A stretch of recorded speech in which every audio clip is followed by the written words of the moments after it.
Yeah, so I'll give you my definition of patriarchy first. It's a historic definition. It means rule of the father. I often will short phrase this to from the father. Usually it operates around something which is patrilineal lineage rather than matrilineal lineage, though not always. You can have patriarchies where there's matrilineal lineage. You can find this in Judaism and other places like this. When I talk about patriarchy, I'm broadly speaking, at least in modernity and in the last 100 years, about men being in charge of general systems. We could just say men being in charge of general systems, head of the household, head of the family, things like this. My view is that patriarchy is always going to end up being the default, especially the more feminism there is. You'll push more people into the patriarchy role, and here's why. Because of force doctrine. Force doctrine is a doctrine which I came up with, which tries to describe a phenomenon which you yourself are going to have to concede is true. That half of the world right now, if men decide to, they can basically exterminate every single woman inside of their nations, and there's not a damn thing women can do about it. We can find this in most of the Middle Eastern nations. We can find this basically anywhere that we look, right? They can't actually do anything about it. Also, when it comes to rights, rights are a social construction, product of the mind. Because of that, they are not inherent. And since this is the case, force is what is the practical applicator. And if men decided to, by force, take away women's rights, women cannot do anything about it. The opposite is not true. If women wanted to take away men's rights and men didn't want to let them, they could not. And because of this force doctrine application, women's rights all come from men, not inherently from themselves. Therefore, feminism is a lie, complete lie. That's force doctrine. I don't know if you have anything to say about it.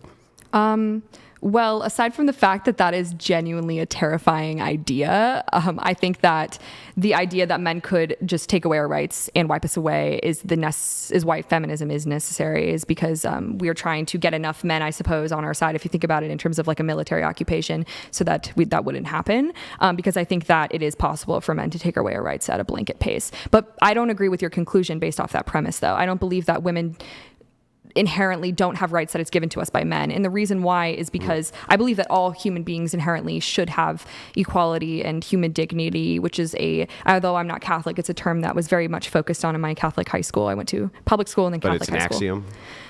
About human dignity? It's just axiomatic. Yeah, I mean, it's still like important though to me, because I think that because the societies that we have created have necessitated the need, or have created the need for laws and for structure in government. And so there are many philosophers that have talked about how important it is to have government, right? But because of the fact that men can take it away does not mean that men thus give to us, right? Like, men are not gods. It is something that is inherent to each of us, that we should have the ability to live and self-govern, have autonomy. And I think the fact that men could take it away actually goes to my point about how a lot of them do, and a lot of them try to take our autonomy and make us feel unsafe and harm us, which you were previously refuting, but actually seems like you agree with me on that it's a possibility for men to do that. No, it's descriptively true.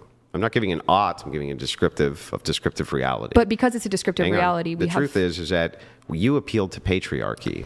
I have no idea what, I have not said appeal to patriarchy. What are you talking about? When you said the whole goal is to get more men on our side, you're appealing to a patriarchy. Well, it's not the whole goal, but is a goal. Yes, I should correct myself. And so what you're trying to do is you're trying to appeal to the very demographic which can take away your rights at any time, conceding that if you do not have them on your side, you cannot maintain your rights.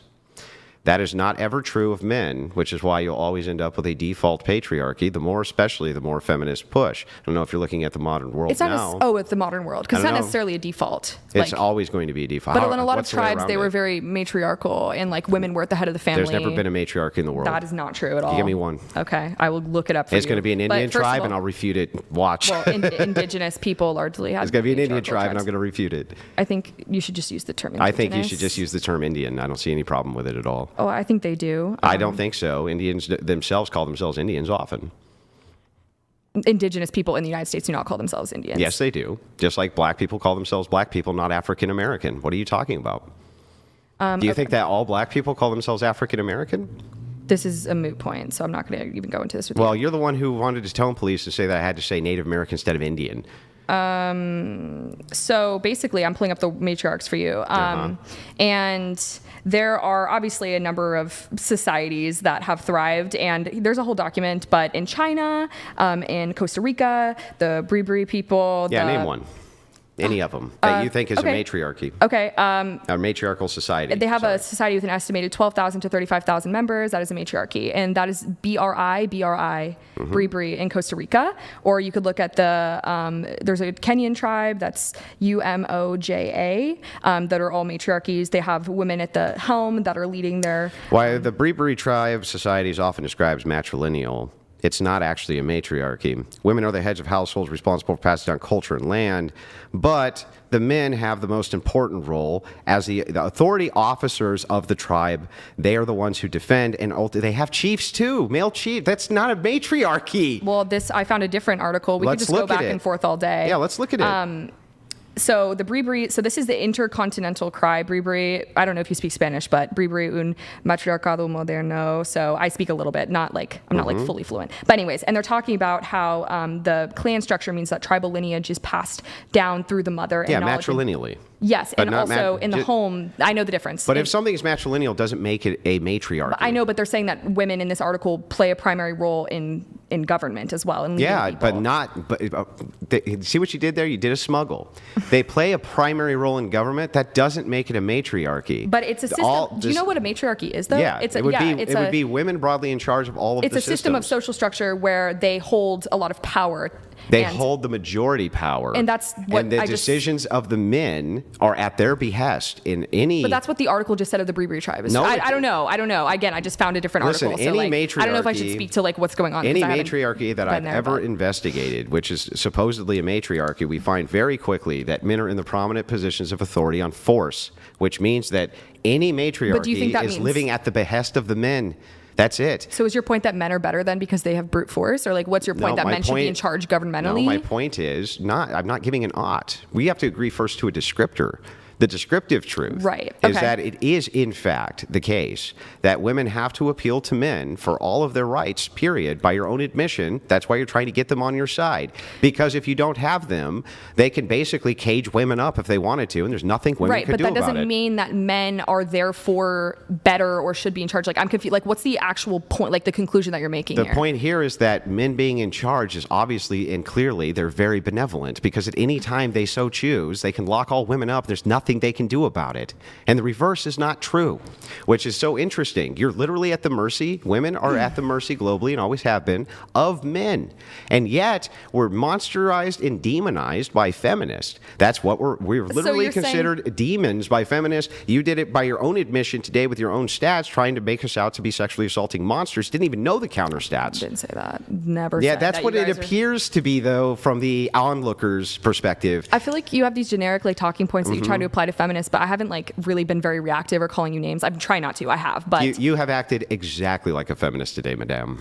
Okay, but okay, nobody's going to be confused about that at all. All right. The whole snobbery. I'm not insulted by that. The whole snobbery towards authority. You're going to do what I want. The finger clap thing. You did the whole feminist trope, the entire thing. Okay. But what I would like is a refutation here. Can I speak now? Can you agree? I feel like it's my time. Can a little you agree bit. that it is the case that women have to appeal to men for their rights and not the other way around? I will not ever agree to the fact that we should appeal to men for our rights. I think that is an inherently misogynistic question. Have to? Have to. No. Okay, well then where do rights come from? They should be inherent to every person, but again, I think I should be able to lead this. So give me a second, because again, you've just been a little bit insulting the last few minutes, so I feel like when that happens, it's just a good change of pace is important. But I do need to keep it on the topic at hand. But which again, where were we? Can you repeat the question? Right. So I asked you where rights come from. Where rights come from, if you can address that. Okay, but then I get to speak. Respond. More. Yeah, you can. Yeah, but it's on forced doctrine and rights. Respond. Go ahead. Okay. Well, I think the fact that we're debating a topic that you came up with is a little bit strange personally, but I was going to say that I think that rights are inherent. I think that they should be related to all people, just like the fact that we are human beings. We shouldn't have to appeal to any person for authority. And again, the fact that men are stronger, bigger, more powerful doesn't mean that they give or take away people's rights. I'm not religious necessarily, but I think if I was, I would probably tell you that I think God is the person that, relates and who gives people their human dignity and rights, but I think it's inherent. I think that we should all have the right to live and be free of violence. And I think that those who offend and try to put people in cages, those are the people that should be jailed. Like, I don't think that that's a blanket statement. Yeah. So I would just, okay, you keep on saying rights should be inherent. That doesn't tell me anything about where rights come from. Where do rights come from? Where do we ascribe rights? Well, I think that ourselves? you're thinking very like United States, like government centric. Anywhere. You can pick anywhere on planet. I don't care where you pick. Okay. Where so are rights coming from? They are coming from the set of people that are in charge, the government. And to your point, that's the patriarchy. However, I agree. Okay. So I concede to that point. However, I'm saying that that does not mean that men, since they create the ability to give people like rights and take it away, that doesn't mean that men it should be that way. It shouldn't. I don't know if that makes sense. So men have been guaranteeing your rights the entire time you've been alive? No, that's definitely not true. Well, I don't understand. I thought that you just But said also, like, rights come from the government. but also, the government like, is the patriarchy. The patriarchy then is giving you rights, right? Right, but like the government isn't inherently like the government is influenced by patriarchy, but it's not like all men making decisions like in the past it was. Would you say it's mostly in charge by men? Yeah, but again, like I think that your points that you're making are very misogynistic. Like I think the point of what you're saying listen, is like we should be grateful to. I think the points you're making are very misandrist. I mean, that doesn't tell us. But I don't hate anything. men, so that's not a very good I don't hate insult. women. Okay, but your question inherently is rooted in the fact that you think that there is male superiority and that men are in charge. Descriptively, men are stronger than women. Yeah. Descriptively. Yes. You're not going to argue that point, right? On average, I suppose. Yeah. Yeah, on average. Well, I mean, it's a strong average, though. Sure. Yeah, like, I mean, teenage soccer teams are beating, female pro player teams, right? Sure. You agree yes. that that's the case? Okay, great. So if that's the case, and we can agree, and you agree that the governments of the world are patriarchal, then you have to concede that the patriarchy is giving you your rights right now. I will never concede that. And the reason why is because I think that is rooted in the idea that women should be grateful. Like you're telling me that I should essentially be grateful to you for the fact that I'm not in a cage right now and that someone's not assaulting me as we speak. Like that does not mean that I should be grateful to you. How about just your right to free speech and the fact that it's enforced by men? The patriarchy is the ones giving you that by your own admission. Listen, so my theory is the way it should be. This is what I think. This is the way that it was before we had colonization and all the imperialism and stuff. There's a blanket statement, right? Or there's a blanket right to life, to autonomy, to all these things, right, that are just given to you by the nature of being human. And there are certain entities and people and oppressive regimes that then come in and they try to take those things away from you. Yeah, now, warring tribe theory. Well, because they give you those things, or because the government gives you the right to exist now, right, doesn't mean it's a benevolent doesn't mean the patriarchy is benevolent because it is currently giving me these rights and I'm not like sitting and trapped in my house like I am in a different country. What would make it malevolent? What would make it malevolent? Yeah. I think in places like I'm like talking about here in the United States, well, which is a patriarchy by your own admission, giving you rights. What would make it malevolent? I think that there are a lot of current things that are malevolent, like in legislation and things like that are, like attacks on bodily autonomy and like the overturning, like the Dobbs decision or the But you would overturning consider Roe v. your Wade. First Amendment a benevolent right, your Third Amendment, But your Fifth Amendment. I think these things are all inherent. Like I don't understand. Like just because it's written in by the government doesn't mean that it should inherently be. It can't be benevolent. Listen, that's a contradiction. You can't say it's inherent and the government gives them to us. No, the government. That's a contradiction. The government does, but it doesn't mean anything. Like we should already have these things. Like just like if I. How do you have them? How do you have them absent a government? Being, you should just be able to walk around and be free. How? How do you have that without force? How? I mean, how is it even possible? I think you're looking at it through a lens of like imperialism, and I don't think that like force was always necessary. It hasn't always been necessary to conquer other people. Why do you keep saying I'm looking at it through a lens of? I literally told you my lens of force doctrine, explained it descriptively. It has nothing to do with imperialism. It has to do with this. You're walking around and there's no government. If you're walking around, there's no government. Where do your rights come from then? Okay, this is just like such a silly question. Please answer the question. Okay, so if there's no government and I'm walking around, My right to be alive, my right to find a partner. Can someone come around and kill? Can someone come around and kill you? Yes, but in that case, there have historically always been ways of punishing people who take those away. So the people who take them away You mean are like a offenders. Hold on, just let her finish. A government? Go ahead. Hold on, Andrew. Okay. Go ahead. The people who take those things away from you, if they don't decide to take it away, it doesn't mean that they're good, right? So like, a really horrible example that for a lot of women is true is if I am a woman and I have not had intercourse with anybody and a man is my friend and he decides that he's not going to take my virginity from me, does that mean he is a good person inherently by not assaulting me? No, it doesn't, because that should be the standard, right? And so if someone comes in and they take it away and then they tell me that they can or they can't in the future, right? That's essentially to me what you're saying is just because the government is giving me the right to walk around and have this conversation with you today means that I should be thankful and I should, not be concerned with things, and that you guys are actually benevolent. The patriarchy is benevolent because I'm not in a cage, because I'm not being assaulted. Yeah, that's not what's being said. So that is, anyway, can you answer my question though? If there's no government, where do your rights come from? I think we've already been over this. I think you've asked me quite a few times. You didn't actually answer listen, what you did was I've already told you human dignity, so. Well, human dignity, you can't account for dignity in a secular worldview. What is dignity? It's just whatever you think dignity is. So tell me this real quick.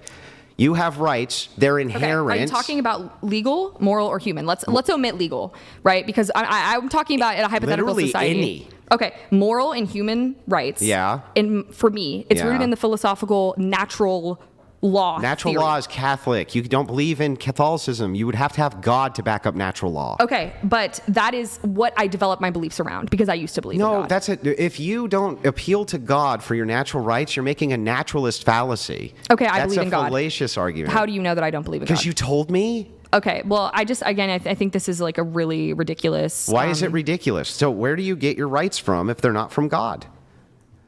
Okay, so again, I still subscribe to the human rights theory, which is the Universal Declaration of Human Rights. If we're not going to go talk about God or naturalism, right? Which is that every human being has universal, inalienable rights that are fundamental to each person. And so this is what the UN subscribes to and stuff like that, regardless of whether there is a government in place or not. So is that sufficient to you? No, that's an axiom.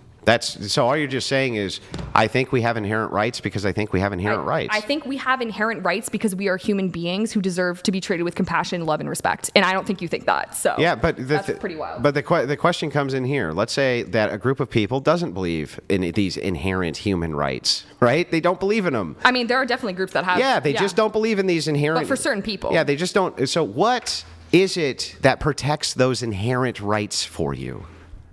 Well, you're right. There is typically like a system in place of force. It's not force per se. All force, right? But name anything that's not force. There's a way to isolate those people. With what force? I mean, not necessarily. Not what every else could you isolate them with if they don't want to be isolated? Well, not every arrest is made through force, right? Like they might. Yeah. Well, actually, all arrests are made through the implicit threat of force. Either you come with me or else, right? Sure. So that would be force, right? You would agree with that? The implicit? Yeah, I mean, just this inherent topic to me is very, just like violent and seems like a moot point. Like, but I mean, I feel like we've talked this through. No, I haven't talked it through yet. But you can continue. I mean, I don't really have much else to say on I know, this. but I've already clarified. It's a critique of your worldview so that we can understand who you're appealing to for these so-called rights you believe everybody has. In this case, it sounds like you're banking on force from men to protect your rights. How are you not banking on the force of men to protect your rights if you say they're inherent, but all these inherent rights require force? Well, also men is a generalization. I mean, again, there are a lot of people who are currently working to enforce the system of government that we have. It's not just men, but they all rely on male force, don't they? I just told you that wasn't true. I mean, okay, can you tell me how that's not true? Like what agency of government doesn't rely on male force? No.